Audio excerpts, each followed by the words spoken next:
Kailangan natin maglinis kasi may darating bisita yung alaga ko. So, todo linis tayo ng buong bahay ngayon, o, diba? Naglinis ka na kagabi ng bonggang-bongga, general cleaning. Nag-general cleaning ka pa ngayon. Araw-araw ka to, pagka-holiday, vacation. Kasi yung anak ng amo kong panganay, laging pa-special yan. Laging may problema sa buhay.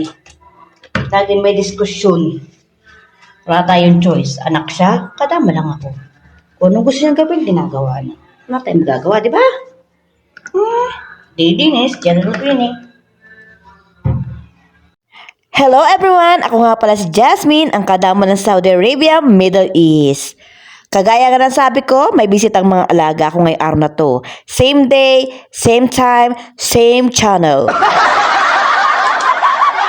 Habang inilalagay ko sa mga cabinet ng aking mga alaga ang kanilang mga damit dahil nagplansya ako, biglang sinabi ng anak ng amo kong panganay, ang sabi niya may darating siyang bisita at gumawa raw ko ng shahi agad-agad. Kasi darating daw kanyang mga bisita ng Asia. Sabi ko, okay, no problem.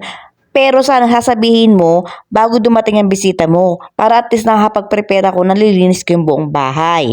Kasi alam ko naman talaga na gusto mo talaga papunta yung mga bisita mo kasi naririnig ko na sinasabi mo yan sa mama mo. Sabi ko kay amo, may bisita pala yung anak mo, madam. Sabi ko maglilinis ako ng buong bahay. Sabi ng amo ko, hindi kailangan.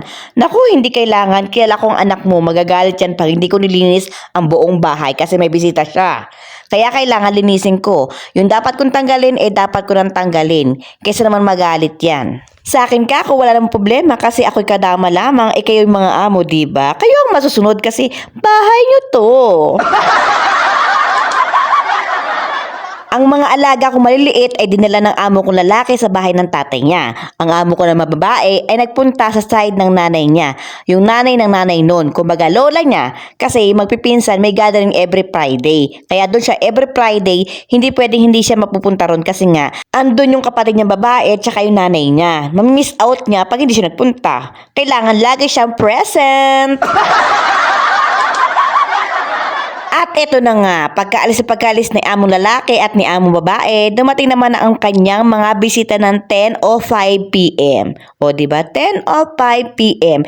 Then after mga 12:30 a.m. ay ginising niya ako para naman magluto ng kanilang Asya. Tinanong ko ang alaga ko kung anong lulutuin ko. Sabi niya yung nuggets na 6 pieces, tapos yung burger na 4 pieces, at saka yung patatas.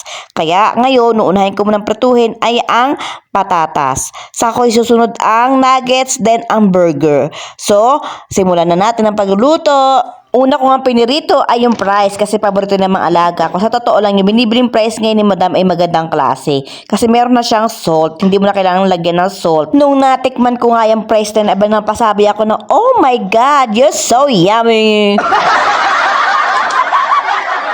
Ang kinaganda pa nga ng price na yan ay madaling maluto, hindi katulad ng ibang price na binibili ni among babae na parang naninigas. Ito para kasi siyang alam niyo yung kakaiba talaga siya, napakasarap niya. Iba siya sa mga binibili ni amo. Kaya nagustuhan ng mga alaga ko kasi iba-iba yung mga tatak dito eh. Minsan yung iba pare-pareho na tatak pero pare-pareho din naman ang lasa. Hindi ganun kasarap. Ito napakasarap niya, grabe. Masasabi mo talaga na para kang bumili ng price sa mga Jollibee. Daig pa ngayon price sa mga Jollibee tsaka sa McDo tsaka sa KFC. Kasi talaga masarap siya.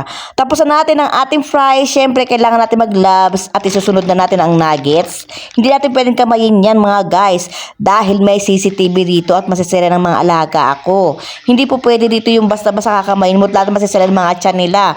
Abay, agad-agad kumukulo mga tiyan. Tapos pag mga nagkakasakit, abay, mahirap na mapagbintangan pa tayo. Sabihin pa, abay, hindi ka nagluluto ng maayos, hindi ka gumagamit ng gloves, baka yung mga dumi yung kamay mo, kaya nagkakaroon germs sa mga pagkain namin. Mahirap na. Kaya kailangan tayo ay maging maingat at praktikal. Huwag tayong basta-basta. Dalawang klase ng nuggets ang pinirito ko. Yung Saudia at isang nuggets na hindi ko alam kung anong tatak nun. Pero masarap siya kasi ayaw ng mga alaga ko yun. Kaya ako na lang kumakain pa unti-unti. Baka sabihin ni amo, ba't naubos to? Abay sabihin ko sa kanya, sabi mo ayaw ng mga alaga ko. Di sabi ko sa'yo, di ba? Ako na lang kakain. Kaya kinain ko.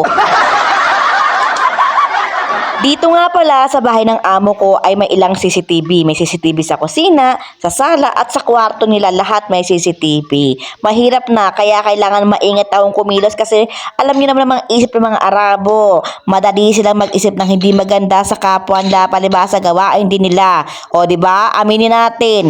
Huwag sila masyadong perfect kasi hindi sila imperfect. Ay mali pala, hindi sila perfect. Tapos na, ready to serve sa aking mga alaga at bisita at kumuha na rin ako ng para sa akin pero hindi burger. Ang kinuha ko yung nuggets na pinirito ko na ayaw ng mga alaga ko. Tapos kumuha ko ng konting fries, nilagyan ko siya ng ketchup and mayonnaise. Habang kumakain ako, nag-iisip ako. Sabi ko parang may kulang. Ayun nga pala, nakalimutan ko maglagay ng kas, kiyar at tomato. O di ba? Makakalimutan na rin ako minsan-minsan. Hirap talaga pag nagkakaedad ka na.